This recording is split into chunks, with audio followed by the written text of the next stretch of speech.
monkeys.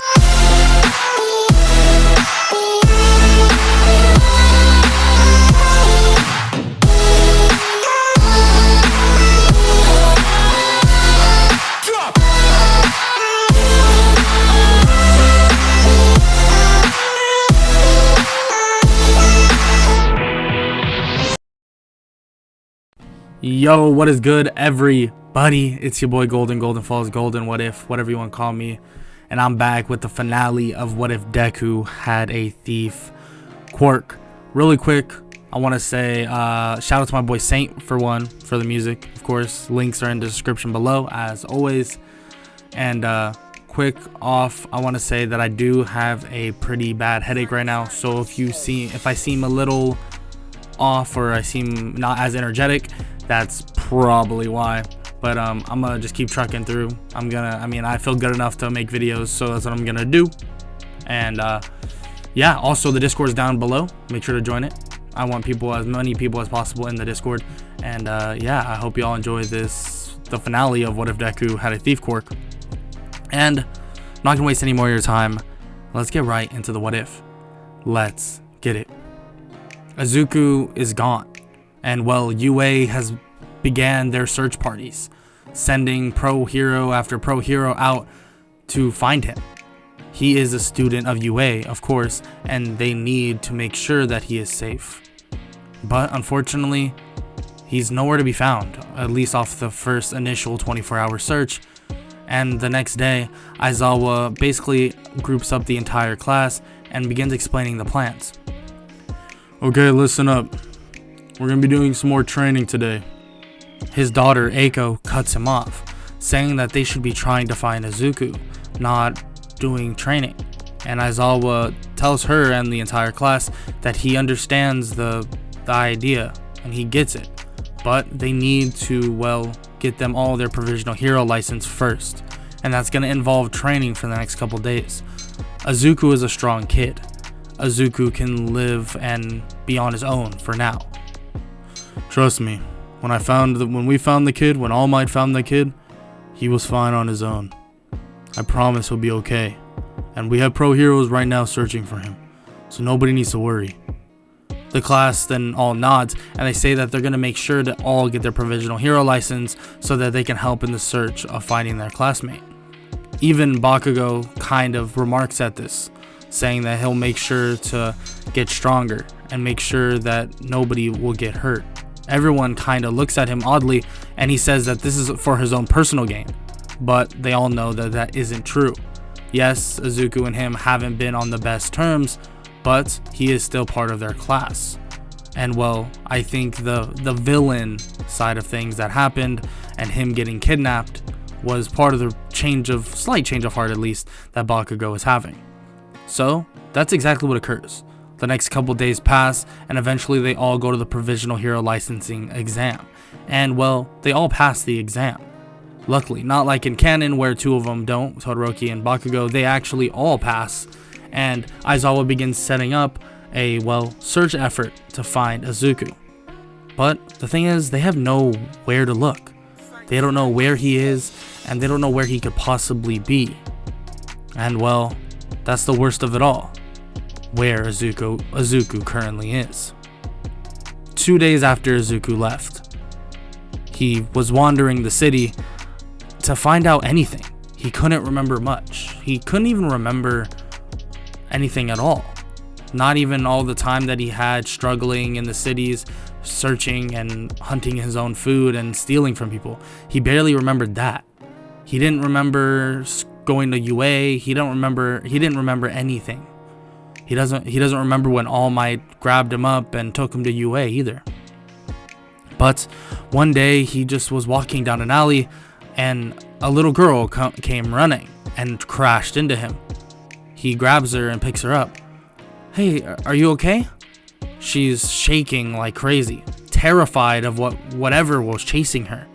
Izuku realizes this and begins backing up out of the alleyway until someone comes around the corner.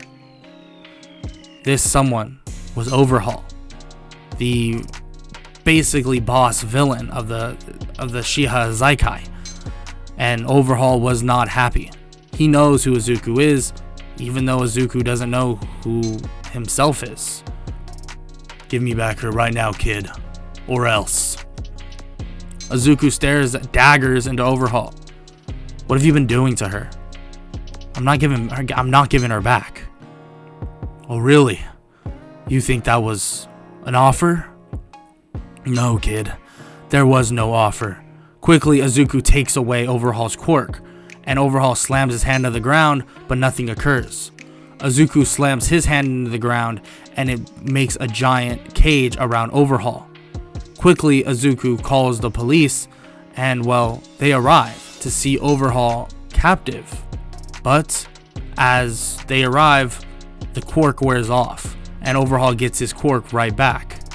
And well, Izuku is able to make his escape with the girl by the name of Eri, but Overhaul kills the officers that arrived. But this puts Izuku on even more high alert. He now has, well, Overhaul's quote-unquote child, but he's also being hunted and trying to be brought back to UA.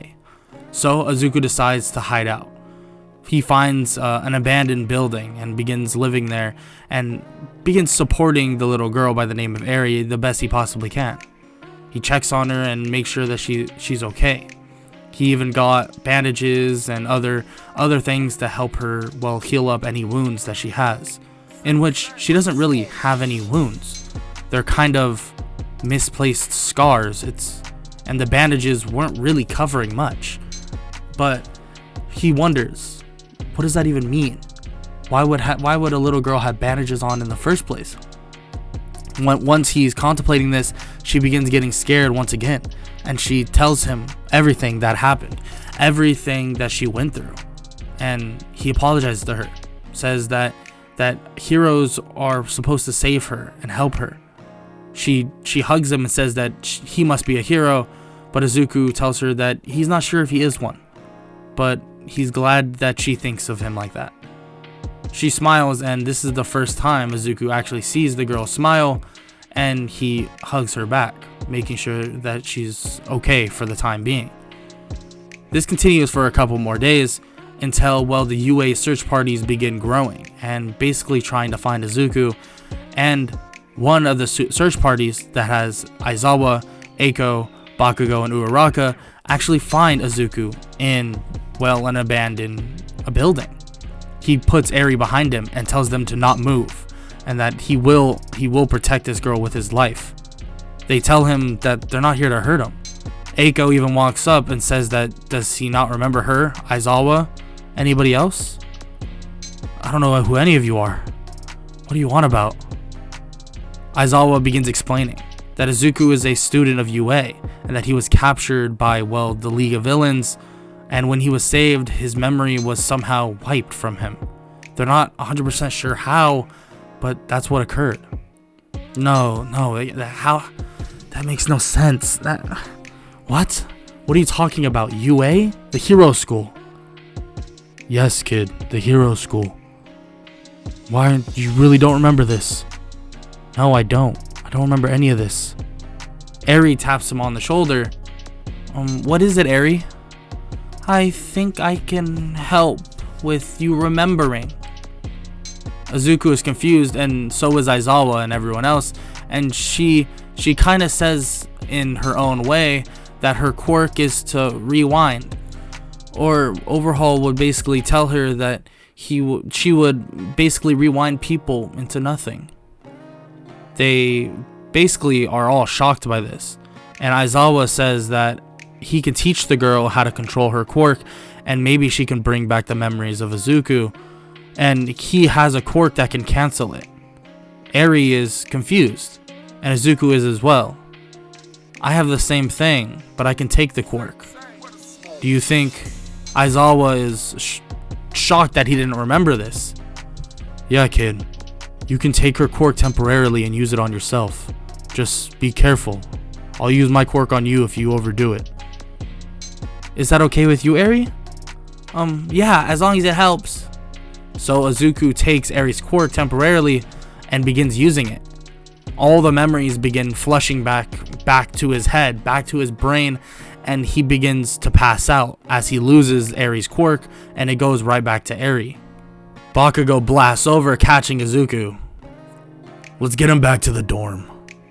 Aizawa and Eiko kind of smile at this, seeing the development that Bakugo has gone through over this time, and Bakugo looks at them and tells them both to shut up. They take Eri, Izuku, and the rest of them back to, well, UA, and everyone else is called back, and the search is called off because they found Izuku. They put him in bed, and, well, Izuku's out for a while, and he misses a decent amount of things, including, well, the raid on Overhaul's base. Actually, Mirio Togata, and the Night Eye Agency was able to handle it. With Eri safe, and with Mirio having, well, a lot more power behind him, that raid on the Overhaul base was a lot easier. Not having to worry about protecting a little defenseless child allowed for them to raid the base with very few casualties, leading to obviously them finishing up and capturing everybody in the base. Izuku is then informed about the situation with Eri, and that she's now confirmed safe from Overhaul. Overhaul has been captured and he's now in custody. Of course, Izuku is extremely happy about this, and Aizawa begins explaining that that's not it. Since he kind of went AWOL, I mean, not under his own free will necessarily, well, he has to take remedial courses to get his provisional hero license. Izuku says that's fine as long as they let him do it, and Aizawa says of course they will, and that he's under recommendation of All Might and also recommendation of, well, Aizawa himself, so everything will be just fine. So Izuku starts taking those classes, and it's relatively easy for him. I mean, he doesn't really have any issues, except for I would say Gang Orca being pretty hard on him, but Izuku knows how to take criticism pretty well. And, well, that continues on until, well, it's time finally for the Class 1A versus Class 1B arc. And, well, Izuku is walking by, well, their class and sees Shinso and Aizawa. He greets Shinso and he asks if Shinso will be fighting against them, and Aizawa says that it's something like that. He smiles, well, Izuku smiles and says good luck as they walk away. What Izuku doesn't know is that he'll be going heads up with Shinso, well, during these fights. Exactly what he wants in general, though. So, the rest of the fights then are announced and begin. And, well, all of them go relatively the same. You have Class 1A winning the first match, 1B winning the second on a clean 4-0 sweep, a draw in the third, and Bakugo's team destroying Class 1B. Then we lead to Class 1A versus Class 1B with Deku, or with Izuku, and Eiko filling in on this team. I felt like it would make it a lot easier just to put Eiko on Izuku's team, being that the very last match is a 4v5 to start with. So if we make it a 5v5 with, well, it would be Izuku, Mineta, Mina, Uraraka, and Eiko versus, well, the normal Class 1B, which would be including Shinso. So that fight will begin right now. To start off with, the strategy of Class 1B is impeccable. Having Monoma on their team, including the vice president of Class 1B, their strategy seems to be flawless. But trying to keep account for Izuku and Eiko is another deal. Once the fight becomes, well, a hand-to-hand combat fight, Eiko thrives. Nobody on their team can really keep up. Monoma has to decide whose quirk he wants to use, and temporarily he even uses, well, Kirishima's quirk to defend against Eiko's strikes. But Eiko is extremely strong. Her adaptation quirk has given her an amazing advantage, and, well, Monoma's copy quirk is too underdeveloped. Quickly, Izuku can eliminate most of the people there by just taking their quirks, quickly knocking them out, and throwing them into the cage, leaving practically just Monoma and Shinso left against all 5 of them. This made it extremely easy for, well, Uravity or Uraraka to disarm or basically use gun-head martial arts on Monoma, putting him down, and Izuku quickly takes away his quirk so he couldn't capitalize on anybody while touching him. They throw him into the prison, and it's Shinso just left. Shinso kind of smiles and says that he's not going to just give up, so let's make it a fight. Izuku smiles as well and tells the rest of them to let him fight Shinso. Mano a mano. I won't even use my quirk, Shinso. Me and you. How about it? Shinso smiles as well and says that he wants to see how far along his hand-to-hand combat is. So they begin fighting each other. Izuku, using just what he knows about any martial arts and all he's learned from Mirako and Eiko herself, begins fighting Shinso. Shinso begins using anything that Aizawa has taught him with the scarf. And well, Izuku has fought Aizawa. Izuku has gone heads up with Aizawa even without weights, so this fight is clear cut. Izuku is able to defeat him, and Shinso is extremely impressed. Izuku captures Shinso and brings him to the prison. Frankly, Shinso, your quirk, amazing. The skills that you've shown and portrayed, really good as well. It's just me and you matching up, it's not fair. But luckily we'll be on the same side when we're fighting villains, right?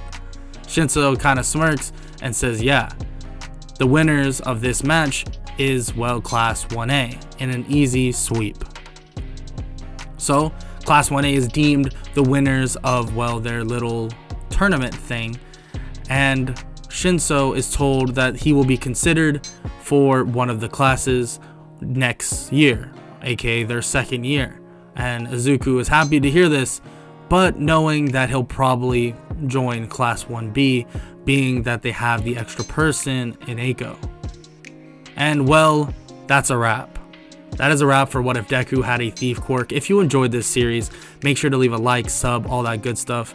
Yeah, that's about it. I know I kind of mumbled over my words a little bit on a couple occasions. This is kind of what happens when I have a headache, but I tried my best to keep it together the best I possibly could. And yeah, I hope you all enjoyed, and I hope all of y'all have an amazing day.